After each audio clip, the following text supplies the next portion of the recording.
Welcome back in the next chapter of electrostatics, that is electric potential and capacitor. हम लोगों ने first chapter में mainly क्या सीखा, तो इलेक्ट्रिक फील्ड के बारे में सीखे। क्या सीखे हम लोग? इलेक्ट्रिक फील्ड के बारे में, या कि इलेक्ट्रिक फील्ड किसी भी चार्ज के कारण किसी पॉइंट पर कितना होता है, यानी हम लोग कैलकुलेशन सीखा था, ठीक है ना। अब यहाँ पे हम लोग जो सीखेंगे वो सीखेंगे क्या कि आखिर उसका यूज क्या है। हम लोगों ने जो इलेक्ट्रिक फील्ड के बारे में पढ़ लिए, ताकि उसका यूज कैसे करेंगे। और हम जानते हैं किसी भी चीज को हम लोग यूज क्यों करते हैं, फॉर गेटिंग एनर्जी, एनर्जी के लिए ही। जैसे फॉर एग्जांपल हम लोगों ने पढ़ा था ग्रेविटेशनल पोटेंशियल एनर्जी। क्या पढ़ा था कि पढ़े तो उसमें देखा कि ग्रेविटेशनल पोटेंशियल में पढ़े थे हम लोग क्या, mgh पढ़े थे ना। यानी उन्होंने वहां पे हम लोग सीखे थे क्या कि अगर हाइट जैसे जैसे चेंज करता था, यानी हाइट जैसे जैसे हम लोग इंक्रीज करते हैं, उसकी पोटेंशियल एनर्जी इंक्रीज करते थे। तो ये तो हमने थियोरेटिकल पढ़ लिया कि GP is equal to mgh होता है। अब इसका प्रैक्टिकली यूज कैसे किए थे हम लोग, तो इसका यूज किए थे हम लोग जैसे डैम केस में करते हैं ना। डैम में रहते क्या, हम लोग वाटर को स्टोर करते हैं ना। वाटर को एक डिफरेंट हाइट तक स्टोर करते हैं। इस स्टोर वाटर क्या करते हैं हम लोग, तो इस स्टोर वाटर को इतने हाइट के साथ हम लोग क्या करते हैं, इसको नीचे देते हैं। और यहाँ से क्या करता है, ये टरबाइन को रोटेट करता है, करता ही नहीं करता है। तो यहाँ से हम लोग ये जो ग्रेविटेशनल पोटेंशियल एनर्जी था वाटर का, इस पोटेंशियल एनर्जी को हाइट के साथ क्या किया हम लोग, इंक्रीज करवा चले गए। और इसी इंक्रीज करके क्या किया, हम इसका यूज किए इन द फॉर्म ऑफ किसके लिए, रोटेशन करने के लिए टरबाइन को, जिससे हम लोग इलेक्ट्रिसिटी प्रोड्यूस करते हैं। यानी ये जो एनर्जी था वो चेंज किया किसमें, काइनेटिक एनर्जी में। और ये काइनेटिक एनर्जी क्या किया, रोटेट किया किसको, टरबाइन को। बात समझ में आ रही है ना। यानी हम किसी भी एनर्जी को यूज करते हैं, बात समझ में आ रहा है ना। तो हम, मेरा मकसद क्या है, तो उस चीज को यूज करना in the form of energy के फॉर्म में। तो हम लोगों ने पढ़ा इलेक्ट्रिक फील्ड, तो क्या उस इलेक्ट्रिक फील्ड को भी एनर्जी के फॉर्म में यूज कर सकते हैं।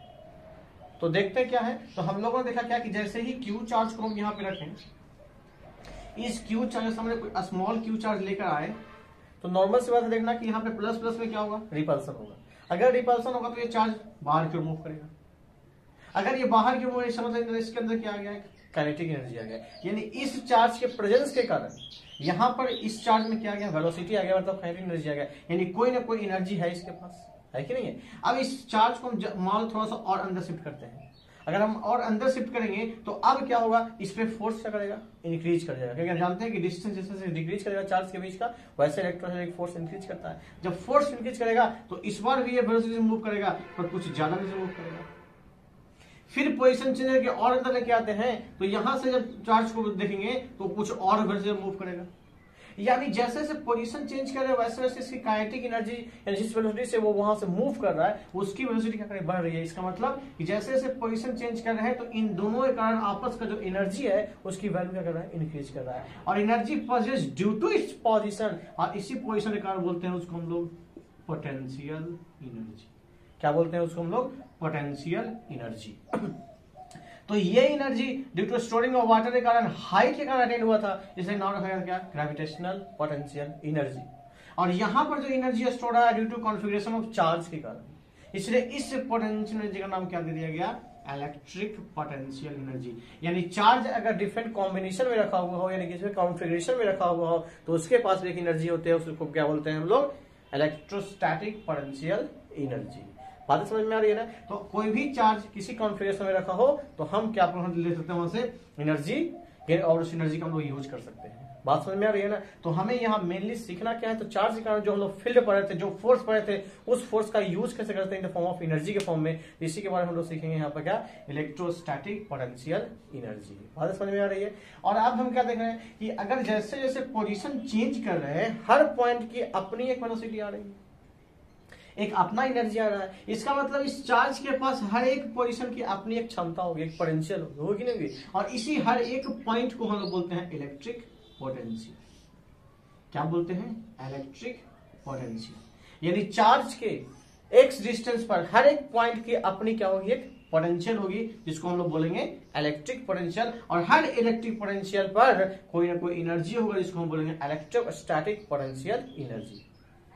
बात समझ में आ रही है। नाउ हम लोग डिफाइन करेंगे करके इलेक्ट्रिक पोटेंशियल क्या होता है और इलेक्ट्रोस्टैटिक पोटेंशियल एनर्जी क्या होती है। ठीक है, तो हम लोग स्टार्ट करते हैं इलेक्ट्रोस्टैटिक पोटेंशियल एनर्जी।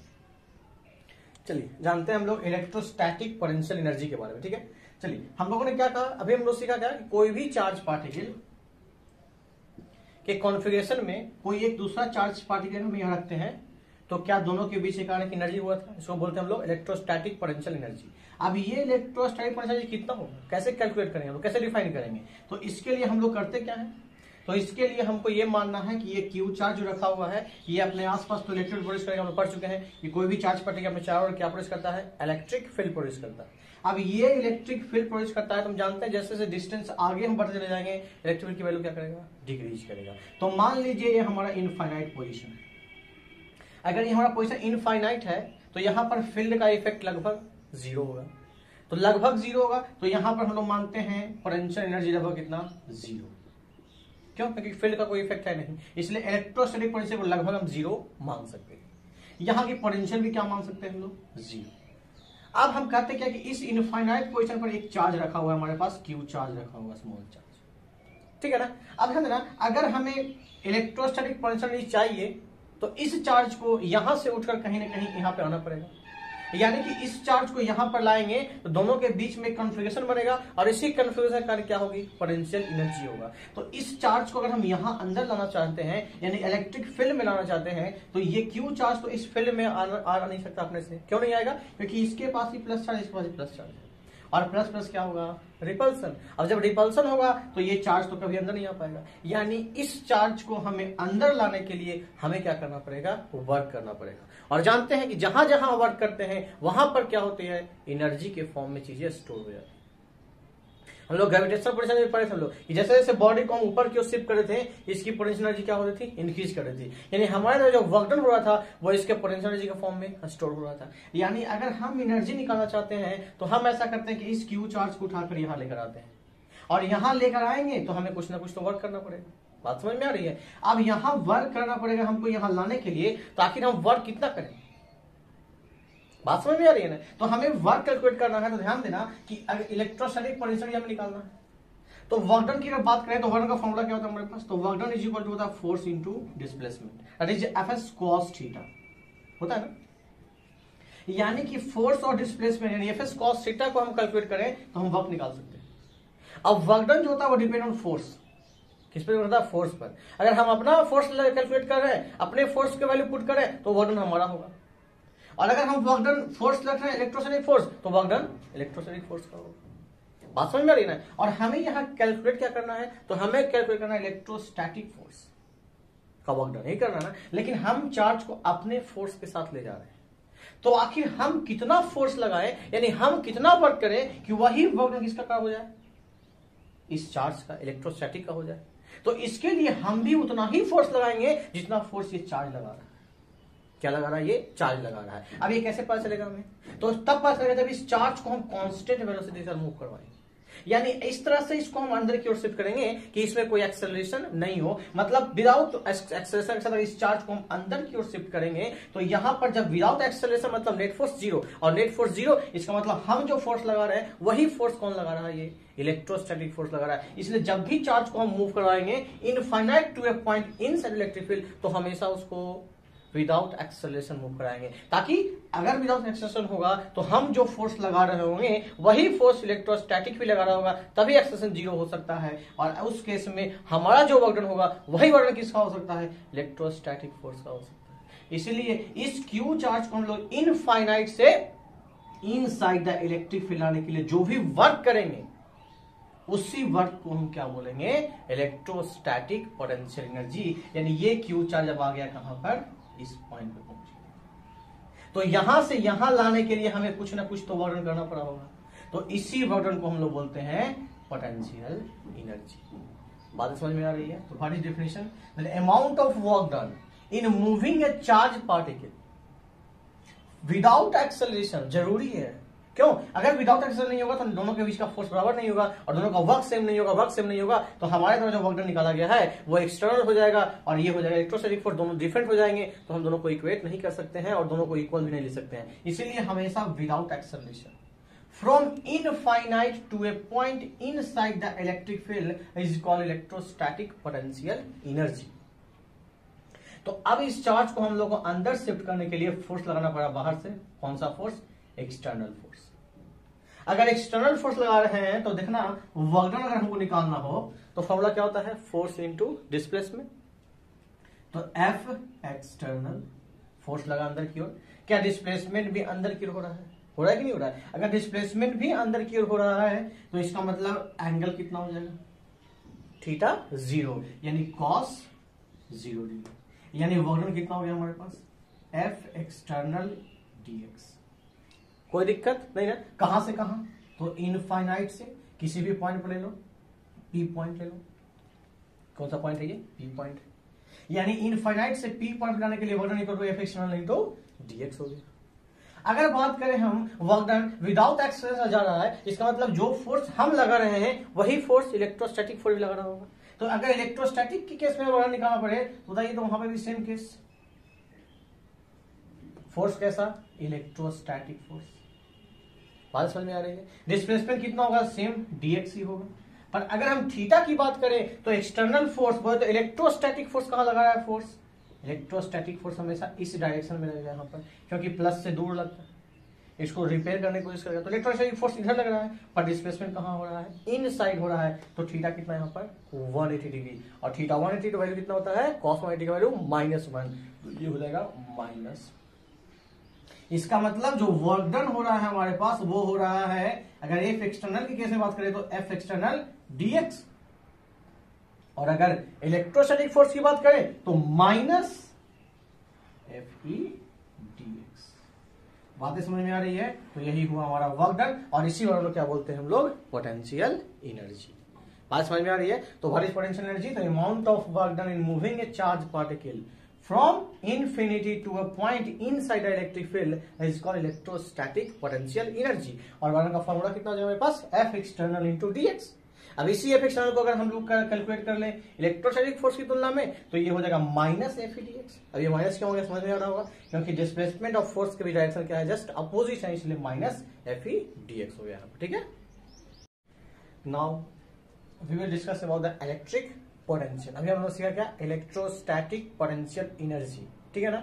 अब हम बताए थे क्या कि पोटेंशियल एनर्जी हर एक पॉइंट, हर एक पोटेंशियल के पास होती है, यानी हर एक पोजीशन की अपनी एक पोटेंशियल होती है, और उस पॉइंट पर किसी भी चार्ज को रखेंगे तो क्या होगा? एक इलेक्ट्रोस्टैटिक पोटेंशियल एनर्जी। ठीक है ना? तो एनर्जी के बारे में हम लोग पढ़ चुके हैं, अब पढ़ेंगे व्हाट इज इलेक्ट्रिक पोटेंशियल। ठीक है ना? चलो देखते हैं हम।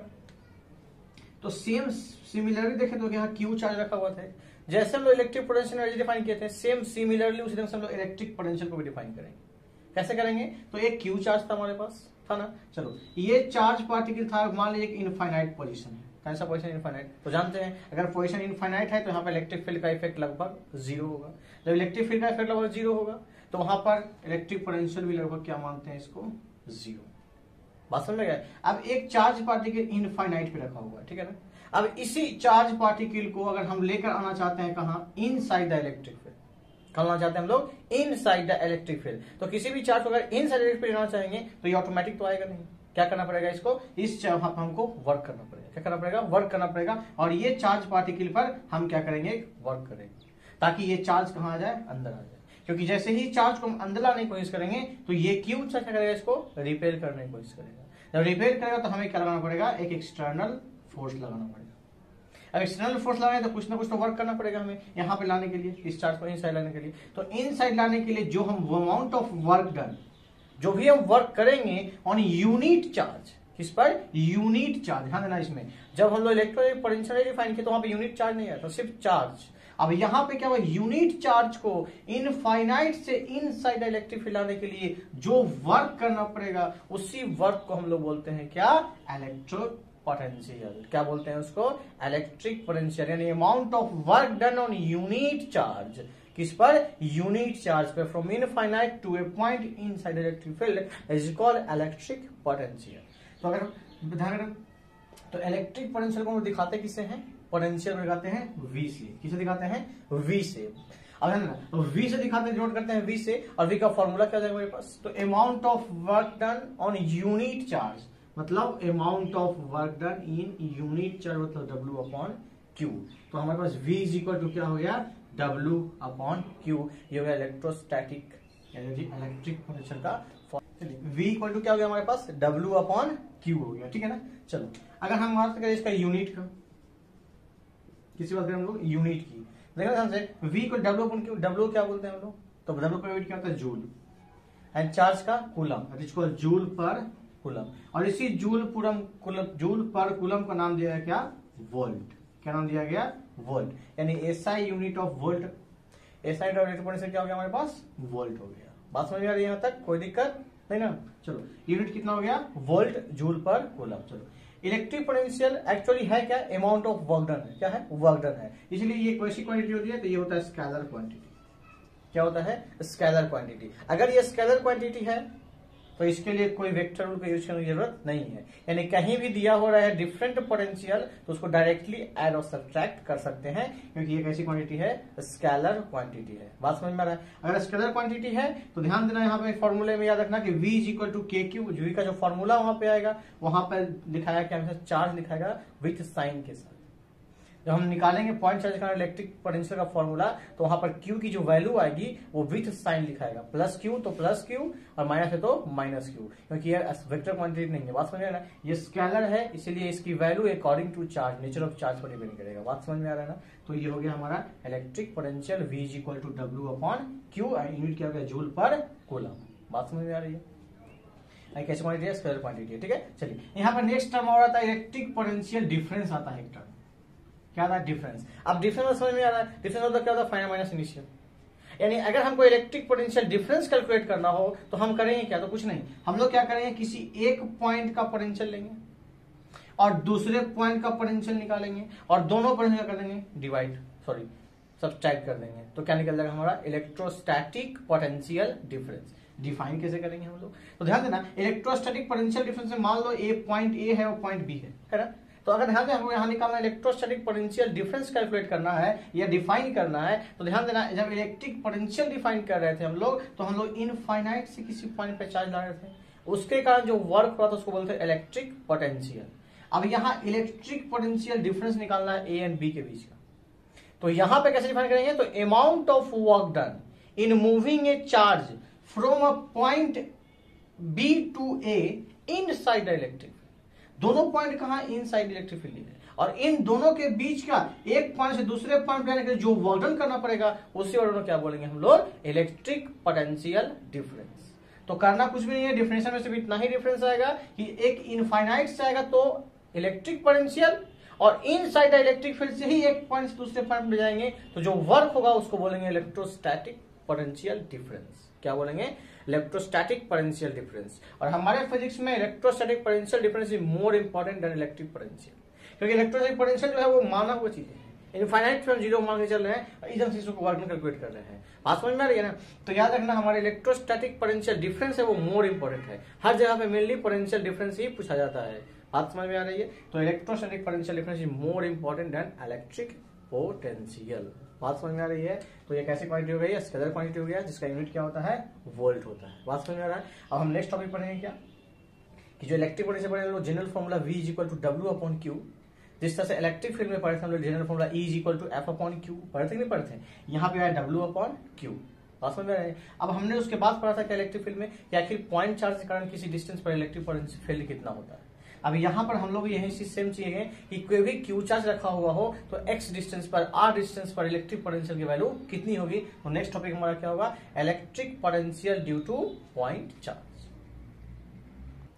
नाउ हम देखते हैं क्या कैलकुलेट करते हैं इलेक्ट्रिक पोटेंशियल क्या होगा किसी भी पॉइंट चार्ज का। ठीक है, तो चलिए हम स्टार्ट करते हैं। तो क्या करेंगे हम लोग, पहले एक पॉइंट चार्ज लेते हैं, क्या कहते हैं, पॉइंट चार्ज लेते हैं। ठीक है ना। इस पॉइंट चार्ज के कारण हमें क्या निकालना है, इस r डिस्टेंस पर क्या निकालना है, इलेक्ट्रिक पोटेंशियल कितना।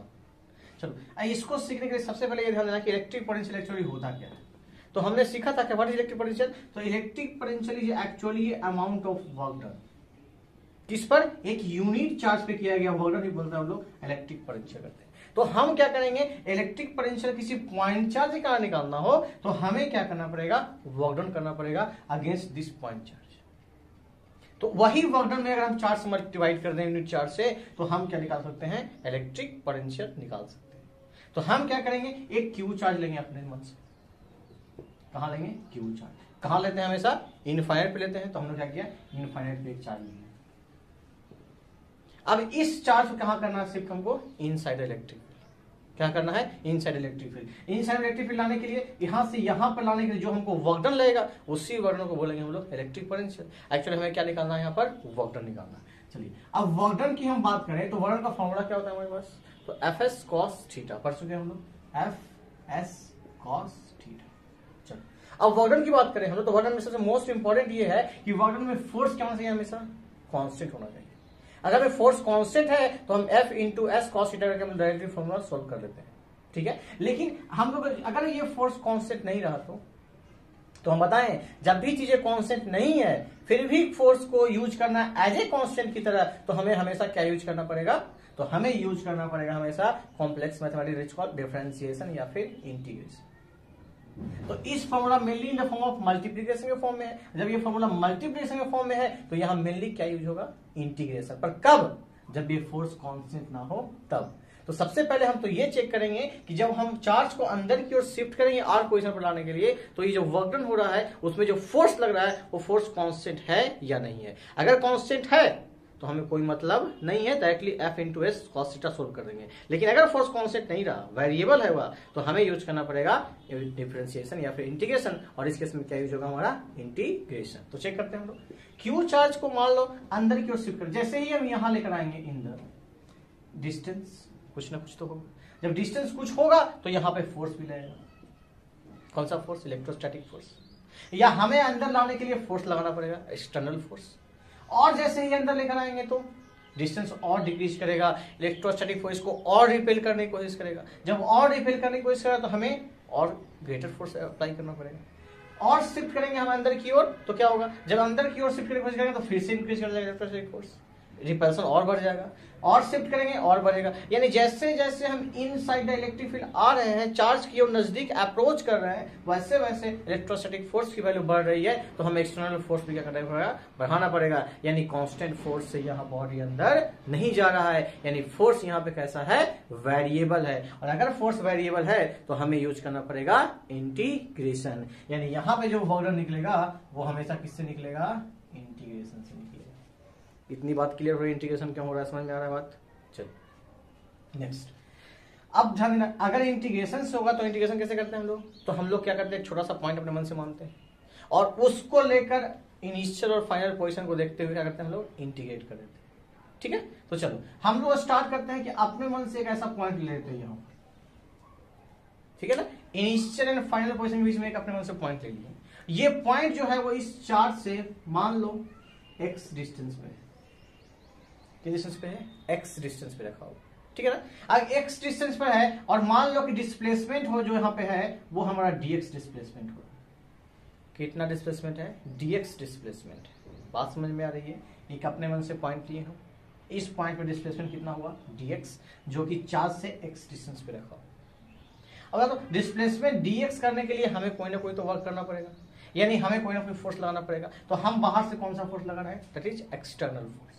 अगर हम बाहर से एक्सटर्नल फोर्स लगा रहे हैं तो गौर करना, एक्सटर्नल फोर्स कहां लगेगा, इनसाइड लगा रहे हैं, और डिस्प्लेसमेंट भी कहां हो रहा है, इनसाइड। थीटा कितना है यहाँ पर, 0 डिग्री। अगर थीटा 0 डिग्री है तो बताओ वर्क डन क्या होगा, पॉजिटिव होगा कि नहीं होगा। यानी कि वर्क डन यहाँ पे कितना होगा, तो F external into displacement dx। कोई दिक्कत यहाँ पर नहीं ना, यानी F external into dx। Next बात, हम जो वर्क डन, जो पोटेंशियल निकाल रहे हैं, एक्चुअली चार्ज से पोटेंशियल निकाल रहे हैं, तो हमें वर्क एक्सटर्नल मिला है अभी। अगर हम यही वर्क इलेक्ट्रोस्टैटिक निकाल लें तो हमारा वर्क डन भी किसका निकलेगा, इलेक्ट्रोस्टैटिक का निकलेगा। और उस वर्क डन अगर चार्ज से हम डिवाइड कर देंगे तो हमारा इलेक्ट्रोस्टैटिक का इलेक्ट्रिक पोटेंशियल निकल जाएगा। तो हम जो एक्सटर्नल फोर्स से वर्क डन निकाल रहे हैं, हम ऐसा कोशिश करते हैं कि इसको इलेक्ट्रिक फोर्स से वर्क डन निकालने की कोशिश करते हैं।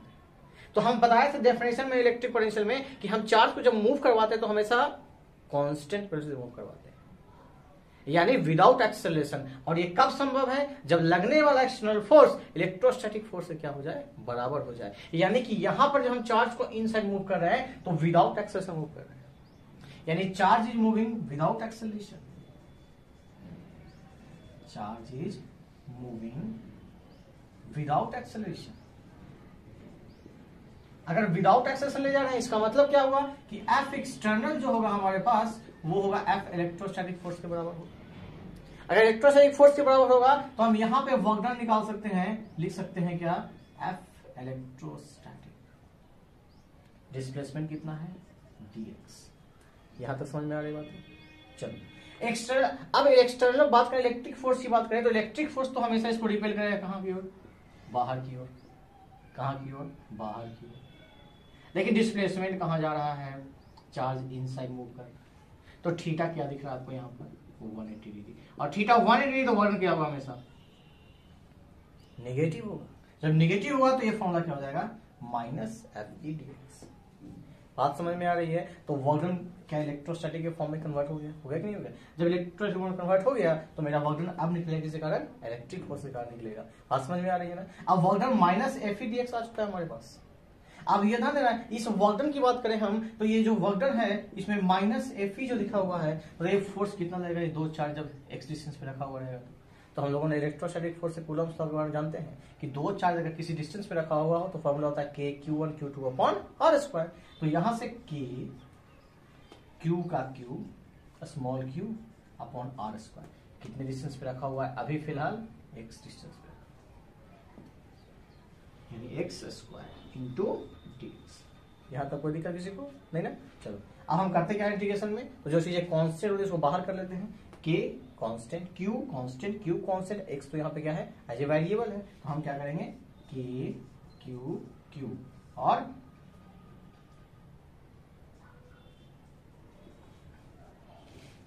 समझ में आ रहा है तक? चलिए अब ध्यान दीजिए यहाँ पर। अब ध्यान हमको ये देना है कि के क्यू क्यू और अपन एक्स ds करता है। अब इंटीग्रेशन होता है विथ लिमिट, इसके साथ लिमिट के साथ। तो हमारे पास यहाँ पे चेक करना है कि लोअर लिमिट कौन सा होगा और अपर लिमिट कौन सी। ध्यान देना, लोअर लिमिट मतलब बॉडी स्टार्ट कहां से कर रहा है? चार्ज। तो चार्ज हमेशा स्टार्ट कर रहा है मोशन इनफाइनाइट से और उसको लेकर कहां आना है? r डिस्टेंस पर लेकर आना है, यही लाना है ना। यानी इनिशियल में हमारे पास बॉडी चार्ज क्या कहा? इनफाइनाइट पे, लेकर कहां जाना है? r डिस्टेंस से पहुंचाना है। यानी lower limit infinite and upper limit. बात समझ में आ रही है यहां तक? चलो अब हम लोग अगला कैलकुलेशन करते हैं आगे। तो मेरे पास कितना आ गया? W is equal to K Q Q.